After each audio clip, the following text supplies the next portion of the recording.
Everyone, welcome back to this channel. तो last के video में हम लोगों ने HTML की बहुत ही इंपॉर्टेंट जो टॉपिक होती है, जो चैप्टर होता है, उसे कवर किया था, जो कि था HTML फॉर्म। उसमें हम लोगों ने बहुत सारे इनपुट टाइप के बारे में देखा था एंड बहुत सारे एट्रीब्यूट्स के बारे में सीखा था, किस तरह से हम लोग एक फॉर्म को डिज़ाइन कर सकते हैं HTML का यूज़ करके। ये सारी चीज़ें हम लोगों ने लास्ट के वीडियो में देख ली थी।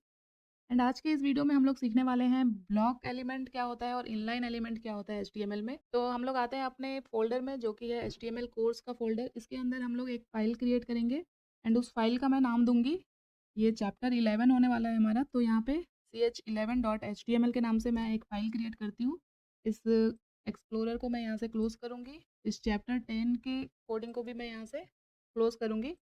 और यहाँ पे जो हमने अभी फाइल क्रिएट किया है, उसमें हम लोग सबसे पहले HTML के बॉयलर प्लेट को लेके आते हैं एंड कोड को यहाँ पे जूम करेंगे हम लोग। और यहाँ पे टाइटल ऐड कर देती हूँ मैं, चैप्टर 11, जो कि है block and inline element in HTML। तो ये मैंने ऐड किया। नाउ हम लोग इसे अपने लाइव प्रीव्यू एक्सटेंशन के थ्रू इसके प्रीव्यू को ओपन कर लेते हैं, सो प्रीव्यू पे क्लिक करके। तो सबसे पहले हम लोग बात करते हैं कि ये ब्लॉक एलिमेंट क्या होता है, इनलाइन एलिमेंट क्या होता है। तो HTML में जितने भी एलिमेंट होते हैं, बाय डिफ़ॉल्ट उनकी कुछ ना कुछ डिस्प्ले वैल्यू होती है। वो डिपेंड करता है कि वो कौन सा HTML एलिमेंट है। तो HTML में दो तरह के एलिमेंट होते हैं, पहला होता है ब्लॉक एलिमेंट एंड दूसरा होता है इनलाइन एलिमेंट। तो हम लोगों को कैसे पता चलेगा कि कौन सा एलिमेंट ब्लॉक एलिमेंट होता है, कौन सा इनलाइन एलिमेंट होता है, ये सारी चीज़ें हम लोग आज की इस वीडियो में आते हैं। तो सबसे पहले तो हम लोग आते हैं यहाँ पे बॉडी टैग के अंदर, और यहाँ पे हम लोगों ने हेडिंग टैग के बारे में सीखा था।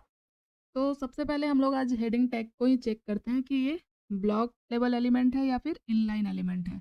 तो अभी आपको कुछ भी नहीं पता है कि ब्लॉक क्या होता है, इनलाइन क्या होता है। सिंपली आपको एक हेडिंग ऐड करना है एंड यहाँ पे मैं टेक्स्ट ऐड कर देती हूँ, दिस इज अ हेडिंग। तो ये मैंने यहाँ पे एक हेडिंग ऐड किया। तो H1 एक एलिमेंट है, बट अभी हम लोगों को ये पता नहीं है कि ये ब्लॉक एलिमेंट है या इनलाइन एलिमेंट है। एंड हम लोगों को ये भी नहीं पता है कि ब्लॉक एलिमेंट होता क्या है, इनलाइन एलिमेंट होता क्या है HTML में। तो हम लोग ये कैसे पता करेंगे? तो आइए मैं सबसे इजी वे आपको बताती हूँ ये फाइंड आउट करने का, कि किस तरह से हम लोग ये पता कर सकते हैं। बट उससे पहले हम लोगों को बेसिक जानना होगा कि ब्लॉक एलिमेंट क्या होता है और इनलाइन एलिमेंट क्या होता है। तो HTML में ब्लॉक लेवल एलिमेंट जो होता है, वो हमेशा न्यू लाइन से स्टार्ट होते हैं और वो स्क्रीन के पूरे विड्थ को कवर करते हैं। तो ये आपको पता चल गया डेफिनेशन।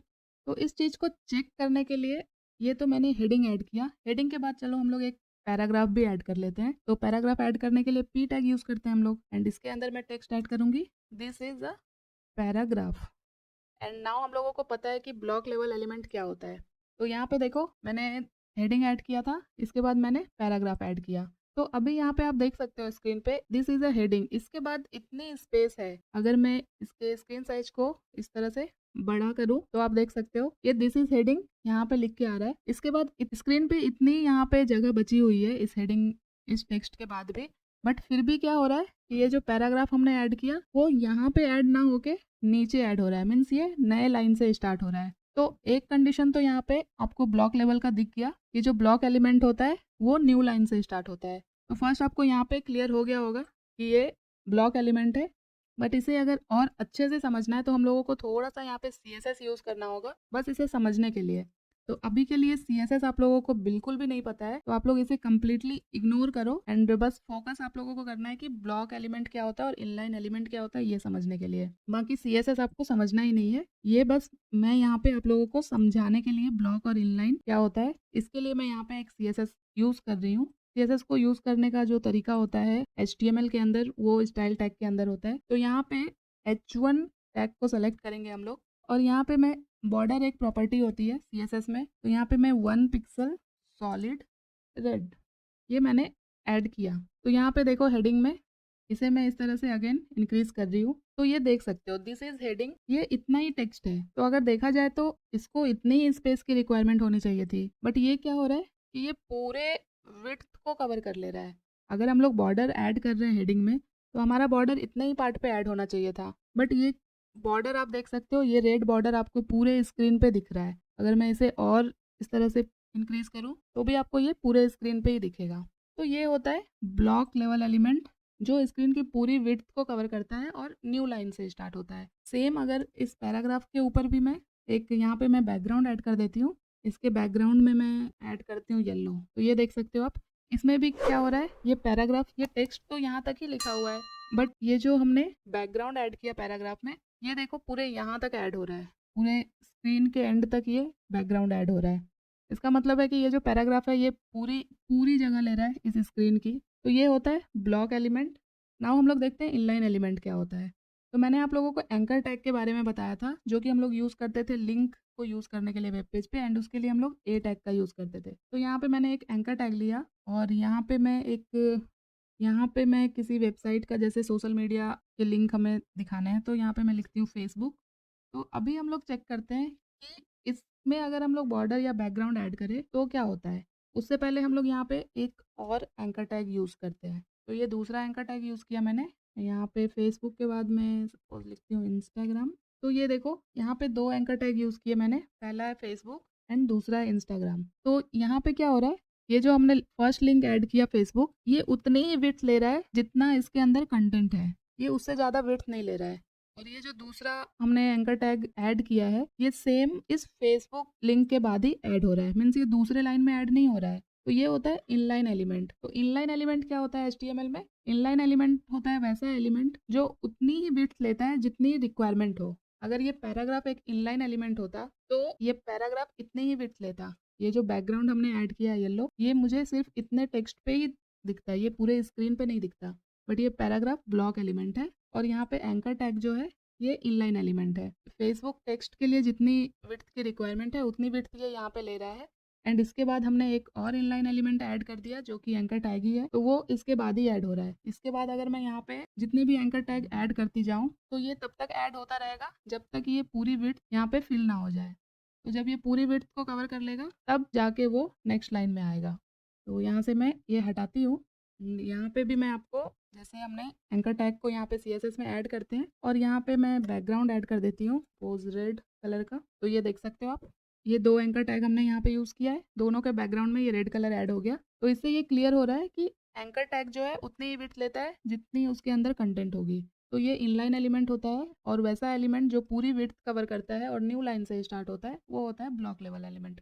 और भी बहुत सारे एलिमेंट होते हैं HTML में जो कि ब्लॉक लेवल एलिमेंट होते हैं और इनलाइन एलिमेंट होते हैं। तो आप लोग इस तरह से चेक कर सकते हो सारे एलिमेंट को। तो यहाँ पे हम लोग कुछ और एलिमेंट की बात करते हैं। जैसे आप लोगों ने मेरे कुछ प्रोजेक्ट्स के वीडियो देखे होंगे या फिर CSS के वीडियो देखे होंगे, तो आप लोगों ने देखा होगा कि मैं एक डिव एलिमेंट का यूज़ करती हूँ। तो ये डिव एलिमेंट क्या करता है, बेसिकली इस डिव एलिमेंट का क्या काम क्या होता है, ये एक कंटेनर की तरह वर्क करता है जो यूज़ करते हैं हम लोग मल्टीपल एलिमेंट को ग्रुप करने के लिए। यहाँ पे अगर मैं इस डिव के अंदर एक हेडिंग ऐड करूँ और यहाँ पे मैं H2 यूज़ करती हूँ, यहाँ पे मैं लिखूंगी this is second heading. And यहाँ पे हम लोग CSS के अंदर इस डिव में भी एक बैकग्राउंड ऐड करेंगे। तो बैकग्राउंड ऐड करती हूँ मैं ऑरेंज। तो अभी देख सकते हो आप, तो ये देख सकते हो आप, मैं स्क्रीन को इस तरह से इंक्रीज कर रही हूँ। ये ऑरेंज बैकग्राउंड हमने कहाँ ऐड किया है, ये ऑरेंज बैकग्राउंड हमने ऐड किया है इस डिव में जिसके अंदर हम लोगों ने इस H2 को ऐड किया है। इसके बैकग्राउंड में हमने कलर ऐड किया ऑरेंज। तो आप लोग मुझे कमेंट करके बताना कि अभी ये डिव एलिमेंट जो है ये ब्लॉक एलिमेंट है या इनलाइन एलिमेंट है। आई थिंक ये क्लियर हो गया होगा आपको। एंड इस डिव के अंदर हम लोग कुछ पैराग्राफ भी ऐड कर सकते हैं। तो ये मैंने एक पैराग्राफ ऐड किया।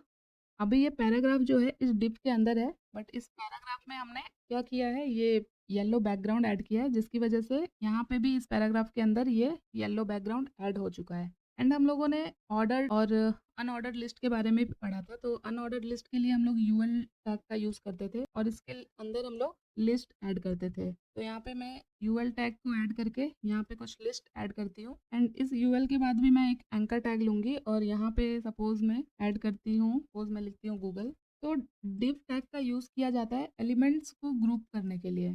तो अभी हम लोग बात करते हैं कि अभी ये जो हेडिंग है, ये पैराग्राफ है, ये ब्लॉक एलिमेंट है, तो क्या हम लोग इसे इनलाइन एलिमेंट बना सकते हैं या नहीं? तो ऑफकोर्स हम लोग इसे इनलाइन एलिमेंट बना सकते हैं। उसके लिए CSS में कुछ प्रॉपर्टीज होती है जो कि होती है डिस्प्ले। तो जिससे क्या है कि हम लोग ब्लॉक एलिमेंट या इनलाइन एलिमेंट के डिस्प्ले को चेंज कर सकते हैं। अगर ब्लॉक है तो उसे इनलाइन बना सकते हैं और इनलाइन है तो उसे ब्लॉक बना सकते हैं।